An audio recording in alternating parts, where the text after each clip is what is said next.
Good morning. चलिए आप start करते हैं। लेक्चर का टॉपिक है static force engine force analysis.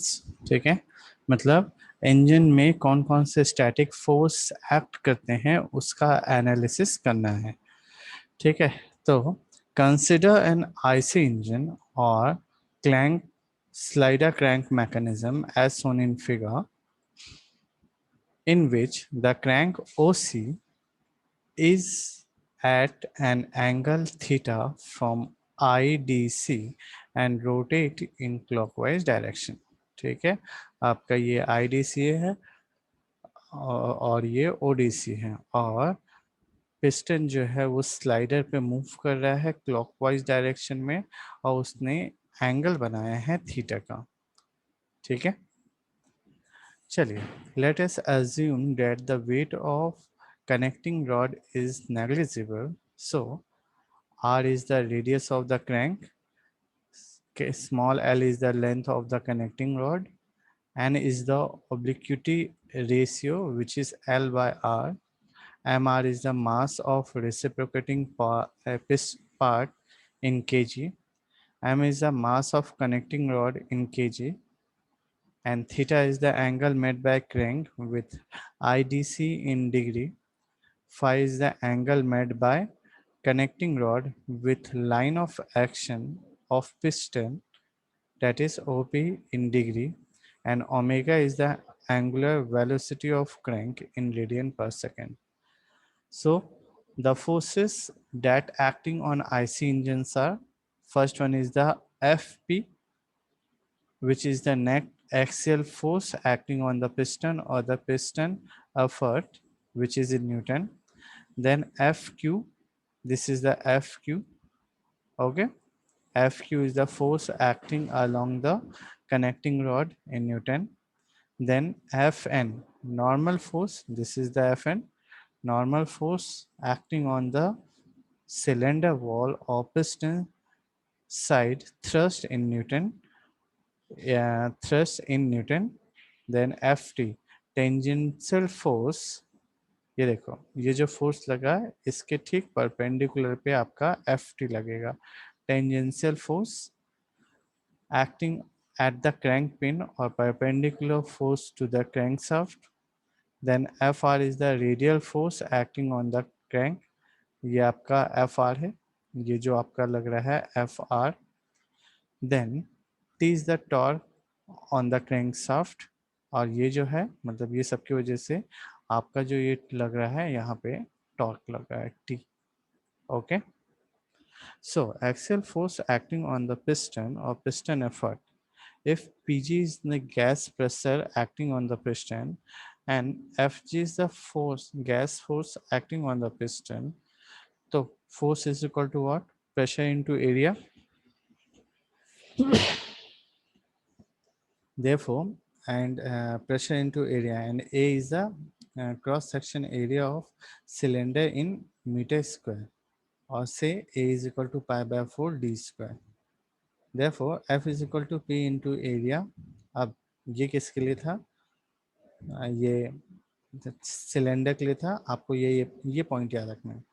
Then F I is equal to inertia force due to reciprocating parts. तो inertia force क्या होता है? एम इंटू एक्सेलरेशन, और A P is the acceleration of piston in metre per second square, that is AP is equal to R into omega square cos theta plus cos 2n by n, जो ये already हम लोग ने last lecture में पढ़ लिया. So F I is equal to M R into, ये पूरा होल टर्म आपको यहाँ पे कैरी करना है. ठीक है, अब यहाँ पे एक नया वर्ड आएगा, frictional resistance, which is in newton. तो अब फ्रिक्शनल रेजिस्टेंस क्या होता है? तो in the slider crank mechanism, during the first half of the stroke, the reciprocating masses are accelerating, and during the second half of the stroke, the reciprocating mass are retarding. मतलब क्या हुआ? First half में piston जो है वो accelerate होता है, और जब वो रिटर्न आ रहा होता है तो वो रिटार्डेड होता है. ठीक है। तो during acceleration inertia force oppose the gas force, मतलब क्या होगा, जब पिस्टन मूव कर रहा है तो गैस फोर्स जो है वो आपके इनर्शिया फोर्स को अपोज करेगी। That means during acceleration inertia force oppose the gas force as shown in figure, therefore fp is equal to fg minus fi minus rf। ठीक है। और एफ जी क्या हुआ, तो एफ जी हुआ pressure into area, F I क्या हुआ, तो M G into A P, और ये पी एफ। डैट मीन्स अब इनको और लिबरेट मतलब एलोबरेट कर रहे हैं ना, तो हमने पी जी को एज इट इज़ रखा, पाई बाय 4d² लिया, माइनस एम आर को एज इट इज़ रखा, ए पी की वैल्यू यहाँ पे पुट की, और ये R F. During retardation, inertia force act in the same direction as that of gas force as shown in figure। मतलब क्या होगा, तो फ्रिक्शन फोर्स, इनर्शिया फोर्स और गैस फोर्स ये तीनों सेम डायरेक्शन में होगा रिटार्डेशन के केस में। ठीक है। तो आपका जो इक्वेशन बनेगा वो बनेगा F P is equal to F G plus F I plus F R. और सेम रूल्स आप फॉलो करिए, इसको यहाँ पे एक्सप्लेन किया, ये वाला पार्ट यहाँ रहा और ये एज इट इज रिटन आ गया। सो hence the piston effort can be written as fp is equal to fg minus plus F I minus plus R F. मतलब माइनस किसके लिए यूज़ कर रहा है, तो एक्सेलरेशन के लिए यूज़ कर रहा है, और प्लस किसके लिए हो रहा है, तो रिटार्डेशन के लिए हो रहा है। So from the above equation, अब जो कंक्लूजन है वो याद रखना है, is used only for horizontal engines. In case of vertical engine, the effect of weight of reciprocating part is also considered. When the piston moves from TDC to BDC, the weight of reciprocating part will assist the piston effort, and when the piston moves from BDC to TDC, the weight of reciprocating part will oppose the piston effort। मतलब क्या कहना चाह रहे हैं कि अगर आप एक पहाड़ के ऊपर से नीचे की ओर आओगे तो बहुत तेज़ी से आओगे, क्योंकि आपका वेट उसको हेल्प कर रहा होगा। और अगर आप एक पहाड़ को नीचे से ऊपर चढ़ रहे होगे तो आपको बहुत ज़्यादा मतलब लोड बियर करना पड़ेगा, क्योंकि आपका वेट अपोज कर रहा होता है। बस यही बात यहाँ पे स्टेटमेंट लिखी है। Hence, for vertical engine, piston effort is given by Fp is equal to Fg plus minus Fi plus minus Fr। बस ये याद रखना है। ठीक है। चलिए अब दूसरा निकालना है piston side thrust. Consider triangle O A C and triangle P A C, O A C and P A C. चलिए देखते हैं। ओ ए सी मतलब ये वाला पार्ट बोला जा रहा है। ठीक है। पहला ये है और दूसरा जो है वो आपका ये है, ओ ए सी, और ये ओ पी सी। ठीक है। चलिए स्टेटमेंट क्या दे रहा है वो, C A is equal to L sine theta और R sine sorry L sine phi is equal to R sine theta. That means sine theta is equal to हो जाएगा R into sine theta upon L, और sine theta upon N, क्योंकि हमें पता है कि N is equal to क्या होता है, L by are.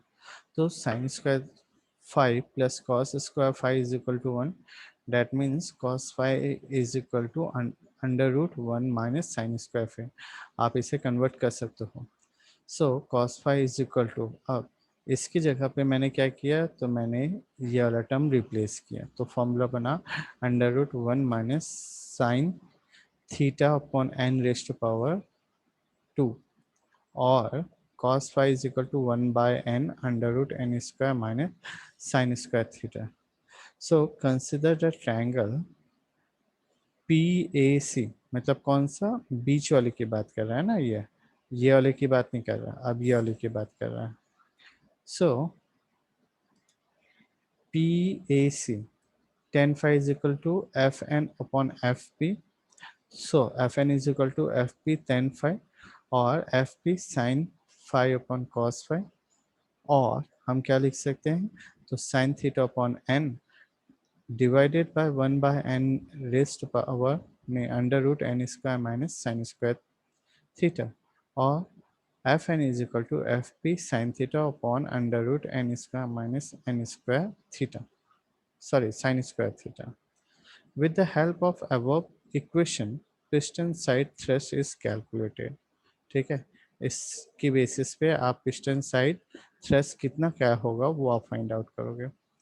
Then force along connecting rod, तो from the equation, from the figure आप कह सकते हैं कि cos phi is equal to F P upon F Q, और F Q is equal to क्या होगा, F P upon cos five, मतलब ये इसके डिवाइड में आ गया और इसकी जगह पे मैंने ये वैल्यू रख दी, तो फॉर्मूला बना F P upon 1 by n under root n square minus sine square theta. अब इसके हेल्प से आप क्या करोगे, तो with the help of above equation force along connecting rod is calculated. आप उससे कनेक्टिंग रॉड से का फोर्स कितना लगेगा वो कैलकुलेट कर सकते हो. अब नेक्स्ट आया tangential force acting on the crank pin. तो tangential force acting on the crank pin is the force perpendicular to the crank. अब देखो, force perpendicular to the crank मतलब एफ टी की बात कर रहे हैं हम लोग. तो consider triangle C B D as shown in figure, sine theta plus phi is equal to F T upon F Q. F T आपको निकालना है तो F Q sine theta plus phi, और एफ क्यू इंटू, अब ये हमने formula लगाया sine A plus B का, sine A cos B plus cos A sine B, ये यहाँ पे पुट किया. So F T is equal to, अब देखो ये वैल्यूज अब हमें वहाँ से मतलब आगे जो हमने निकाली थी वो सारी वैल्यूज को यहाँ पे पुट करनी है. तो आपका फॉर्मूला क्या बना है, n dot F P upon under root n square minus n square theta sine theta into n square under root n square minus sine square theta upon n plus cos theta into sine theta upon n. इसी तरीके से अब आप जब इसको simplify करोगे तो simplify करने के बाद आपका जो आंसर आएगा वो इस तरीके का आएगा. उसके बाद आपको radial force acting on the crank shaft निकालना है. तो radial force at the acting on the crank shaft क्या होगा, तो ये होगा cos theta plus five is equal to F R upon F Q.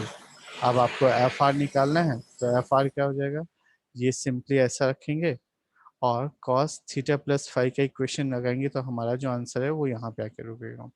Means with the help of this equation we are identify the radial force acting on the crankshaft. इसी तरीके से torque on crankshaft निकालना है तो torque कितना होगा, तो T is equal to F T into R होगा, और एफ टी का इक्वेशन आपने पहले से निकाल के रखा हुआ है वो वैल्यू पुट करिए और आर की वैल्यू पुट करिए, तो इसके बेसिस पे आप टॉर्क फाइंड आउट कर लेंगे.